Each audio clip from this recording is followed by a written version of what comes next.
Jeff Bezos একটা পডকাস্টের মধ্যে বলে যে আমেরিকানরা এত সফল হওয়ার পেছনে একটা কারণ, সেটা হচ্ছে উনি বলেন যে আমেরিকা এমন একটা দেশ, সেখানে একটা ছেলে মাঠের মধ্যে $1 কোটি দিয়ে বা $1 লাখ দিয়ে একটা কিছু বাজি করতে পারে এবং সে হেরে গেলেও তাকে গ্রামের সমস্ত মানুষ মাথায় নিয়ে উল্লাস করবে। আচ্ছা দেখুন তো, কথাটা কি আপনি কিছুটা আঁচ করতে পেরেছেন? এভাবে আমাদের বাংলাদেশের কথা ভাবি, কেন একটা মানুষ কোনো কিছু শুরু করার আগেই তো তাকে ট্রল করা শুরু করে। আমেরিকার রাস্তায় বসে বসে যদি আপনি ভায়োলিন বাজান, সেখানে আপনি হবেন একটা প্রতিভাবান ব্যক্তি। তখন বড় বড় এলিটরা হয়তো ভাববে এত সুন্দর একটা প্রতিভা রাস্তায় পড়ে আছে। আর বাংলাদেশে যদি আপনি সেটা করেন, তাহলে আপনি তো বুঝতেই পারছেন আপনার কি অবস্থা হবে। সো একটা কথা আপনাকে বলি, স্বাধীনতা থাকে মস্তিষ্কে।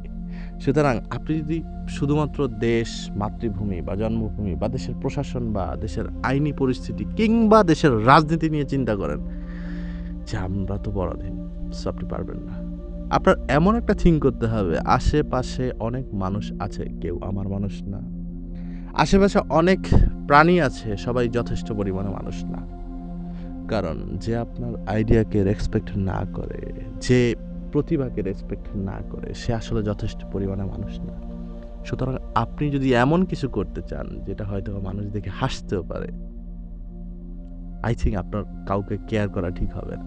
কারণ এমন মানুষরাই হাসে। দেখুন, এই কথাগুলো আপনি শুনবেন আগেও। একজন অ্যাথলিট কখনো আপনাকে দৌড়াতে দেখলে হাসবে না। একজন জিম ট্রেনার কখনো আপনাকে ইট হাতে নিয়ে ওঠানামা করতে দেখলে হাসবে না। একজন ইংলিশ ট্রেনার কখনো আপনাকে ভুলভাল ইংরেজি বলে প্র্যাকটিস করতে দেখলে হাসবে না। হাসবে ওই সব লোক যাদের এই অভিজ্ঞতাটা নাই। একজন bike rider, international bike rider like me কখনো আপনাকে বাইক থেকে আছাড় খেয়ে পড়ে যেতে দেখলে হাসবে না। বুঝতে পেরেছেন তো? সুতরাং আপনি যেখানে আছেন, হতে পারে আপনি যেই জিনিসগুলো করছেন সেগুলো কারো যোগ্যতাই নাই, তাই আপনার এগুলো দেখে হাসছে।